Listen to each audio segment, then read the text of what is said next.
Shalom Bapak Ibu yang dikasihi Tuhan. Shalom jemaat GSJPDI Raja Wali Anugerah, GSJPDI Tiranus, GSJPDI Bukit Kasih yang ada di Sumba. Kami mengucap syukur bila Bapak Ibu masih tetap setia di dalam ibadah-ibadah online dari GSJPDI Raja Wali Anugerah. Puji Tuhan, hari ini hari Sabat Tuhan di akhir bulan Maret ya. Tema untuk bulan Maret masih tetap, yaitu berjalan di dalam rancangan Tuhan. Bapak Ibu yang dikasihi Tuhan, saat ini adalah masa Prapaskah.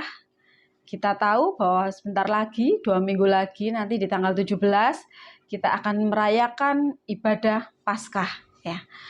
Kiranya kita dapat mempersiapkan diri lagi, dapat lebih merenungkan bagaimana Tuhan Yesus berkorban ya untuk kita, untuk menyelamatkan hidup kita. Dan marilah kita senantiasa membalas kebaikan Tuhan ya yang sudah menyelamatkan kita, dengan kita dapat melakukan segala rancangan-rancangan Tuhan, dengan kita taat dan setia di dalam panggilan hidup kita. Bapak Ibu yang dikasihi Tuhan, firman Tuhan pagi hari ini judulnya adalah proses Tuhan. Proses Tuhan adalah bagian dari rancangan Tuhan. Setiap manusia mempunyai proses hidup. Proses hidup itu berawal dari lahir hingga pada saat nanti kematiannya. Di dalam proses hidup setiap orang itu masing-masing ya. Ada yang prosesnya panjang, ada yang prosesnya cepat ya. Ada yang diberi proses sampai mungkin 90 tahun atau 100 tahun gitu. Ada yang diproses proses hidupnya hanya pendek, hanya singkat. Tetapi semuanya itu adalah otoritas Tuhan yang menyelenggarakan bagaimana kita hidup ya. Bapak Ibu yang dikasihi Tuhan, mari kita buka di Yesaya 64 ayat 8. Bahwa Tuhan adalah yang membentuk hidup kita. Kita hanya menjalani saja, menjalani proses hidup, menjalani apa yang menjadi rancangan Tuhan. Yesaya 64 ayat 8. Tetapi sekarang ya Tuhan, Engkaulah Bapa kami. Kamilah tanah liat dan Engkaulah yang membentuk kami. Dan kami sekalian adalah buatan tangan-Mu. Ya. Kita garis bawahi bahwa kamilah tanah liat. Kita semua adalah tanah liat yang dibentuk oleh Tuhan. Kita tidak bisa meminta kepada Sang Pembentuk, kita ini mau jadi apa? Ya. Kita serahkan sepenuhnya kepada Tuhan. Tuhan membentuk kita sesuai dengan rancangan Tuhan. Kita tidak bisa meminta kepada Tuhan menjadi bentuk yang indah, seperti guci yang indah, yang hanya diletakkan di ruangan yang indah, tetapi tidak berguna apa-apa.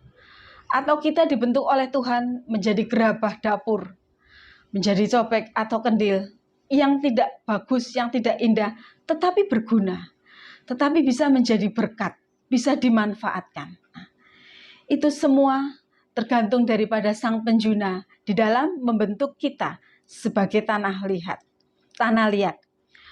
Proses Tuhan adalah yang terbaik. Tuhan mengizinkan setiap proses itu dalam hidup kita masing-masing, dan Tuhan merancangkannya, dan itulah yang terbaik. Suka-sukanya Tuhan mau membentuk apa hidup kita. Yang penting kita taat dan setia, dan kita mau menjadi berkat bagi orang lain. Di ayat yang lain, kita buka di Yesaya 45 ayat 9. Yesaya 45 ayat 9, perikopnya adalah Tuhan adalah pencipta. Ya. Celakalah orang yang berbantah dengan pembentuknya. Dia tidak lain dari beling periuk saja. Adakah tanah liat berkata kepada pembentuknya, apakah yang kau buat? Atau apakah yang telah dibuat? Engkau tidak punya tangan. Bapak Ibu yang dikasihi Tuhan, kita tidak bisa berbantah kepada Tuhan untuk menjadi bentuk seperti yang kita inginkan.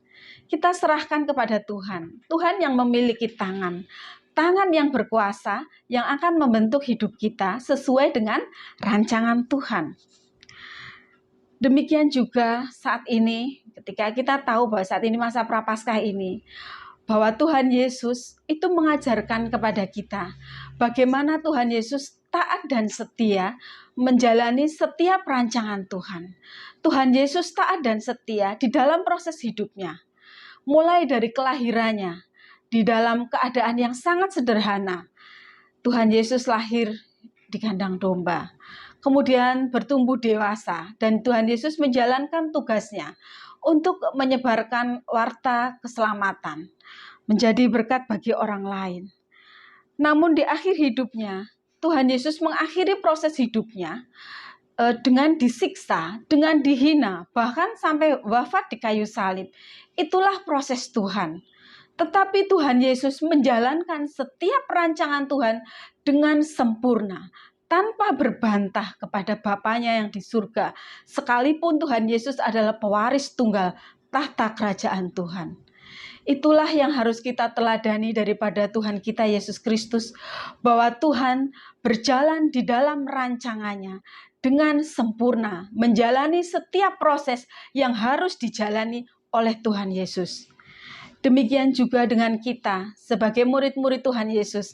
Apakah kita sudah meneladani apa yang Tuhan lakukan, apa yang sudah Tuhan berikan contoh kepada kita, yaitu menjalani proses hidup dengan sempurna, taat, dengan penuh kerendahan hati, dengan menjalankan setiap rancangan Tuhan.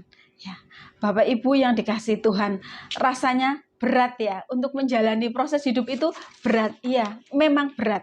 Tetapi ingatlah bahwa setiap proses Tuhan yang berat itu, Tuhan tidak pernah meninggalkan kita. Tuhan selalu menyertai kita, Tuhan selalu menolong kita. Kita lihat contohnya bangsa Israel. Ketika Tuhan merancangkan bangsa Israel untuk keluar dari Mesir menuju ke tanah perjanjian, di mana di tanah perjanjian itu Tuhan menjanjikan negeri ini limpah dengan susu madunya.